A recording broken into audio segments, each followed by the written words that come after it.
Nabíl-i-Akbar. There was once in the city of Najaf, among the disciples of the widely known Mujtahid, Sheikh Murtada, a man without likeness or peer. His name was Agha Muhammad Qaini, and later on he would receive from the manifestation the title of Nabíl-i-Akbar. This eminent soul became the leading member of the Mujtahid's company of disciples. Singled out from among them all, he alone was given the rank of Mujtahid, for the late Sheikh Murtada was never wont to confer this degree. He excelled not only in theology, but in other branches of knowledge, such as the humanities, the philosophy of the Illuminati, the teachings of the mystics and of the Shaykhi school. He was a universal man, in himself alone a convincing proof. When his eyes were opened to the light of divine guidance, and he breathed in the fragrances of heaven, he became a flame of God. Then his heart leaped within him, and in an ecstasy of joy and love, he roared out like a leviathan in the deep. With praises showered upon him, he received his new rank from the Mujtahid. He then left Najaf and came to Baghdad, and here he was honored with meeting Baha'u'llah.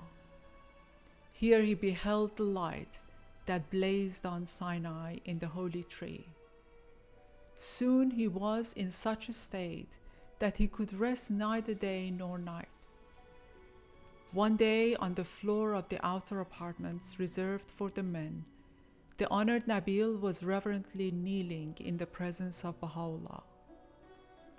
At that moment, Haji Mirza Hassan Amu, a trusted associate of the Mujtahids of Karbala, came in with Zainul Abidin Khan, the Fakhruddawlah.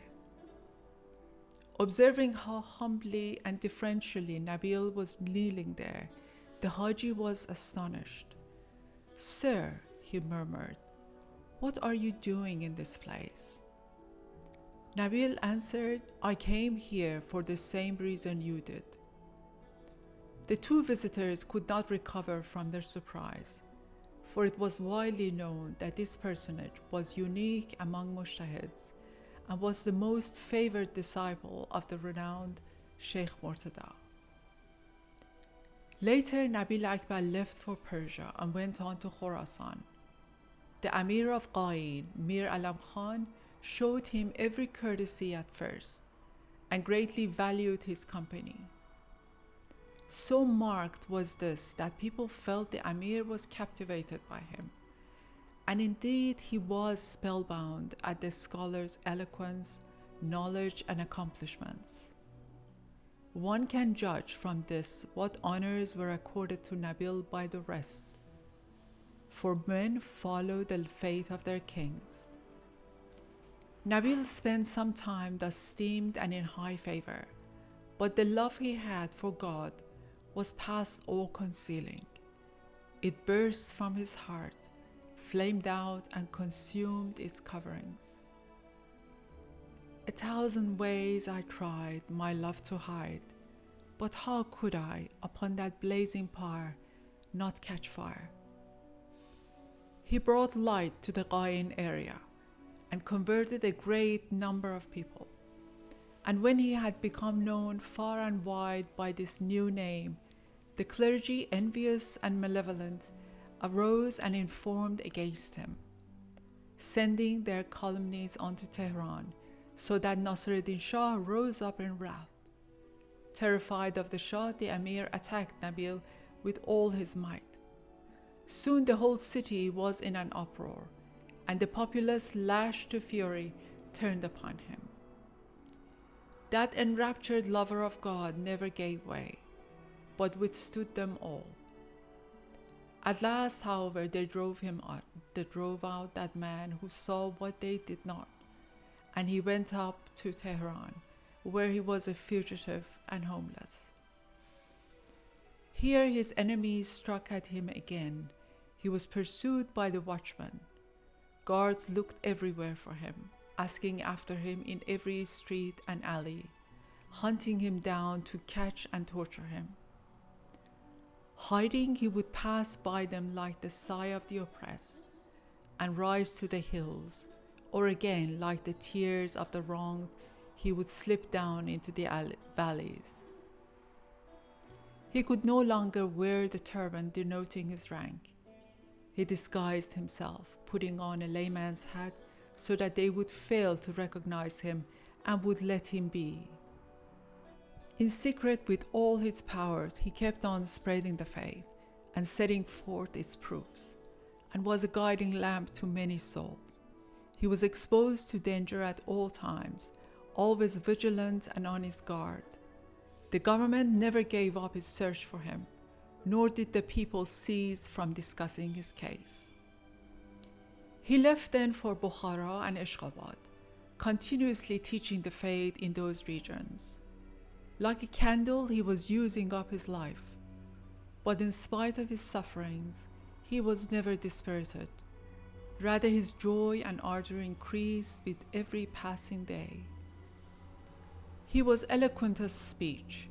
He was a skilled physician, a remedy for every ill, a balm to every sore.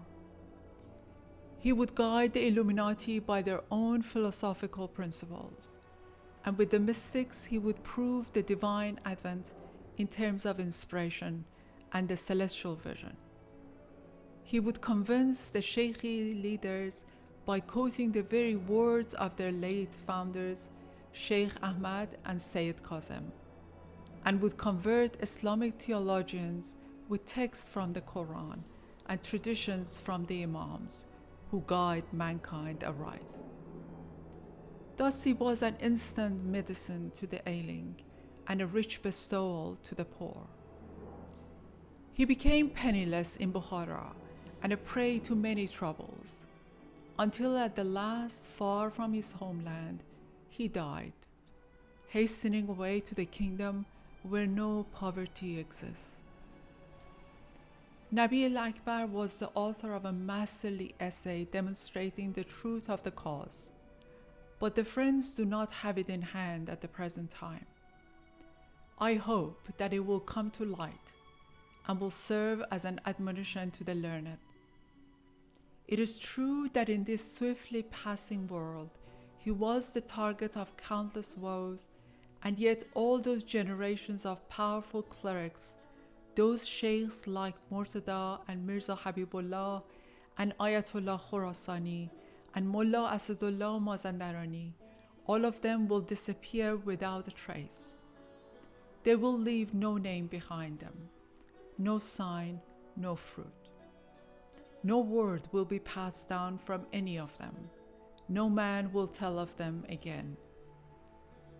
But because he stood steadfast in this holy faith, because he guided souls and served this cause and spread his fame, that star, Nabíl, will shine forever from the horizon of abiding light.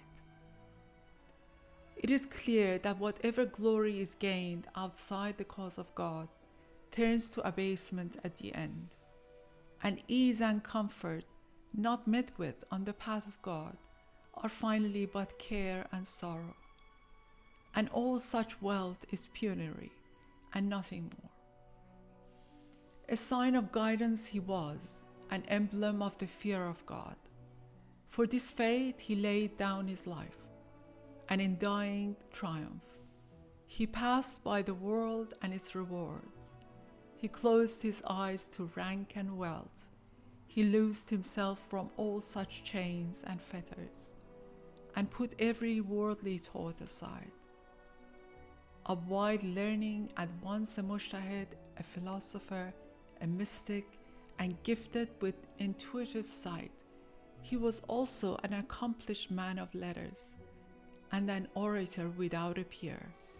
He had a great and universal mind. Praise be to God, at the end he was made the recipient of heavenly grace. Upon him be the glory of God, the All-Glorious. May God shade the brightness of the Abha kingdom upon his resting place. May God welcome him into the paradise of reunion and shelter him forever in the realm of the righteous. submerged in an ocean of light.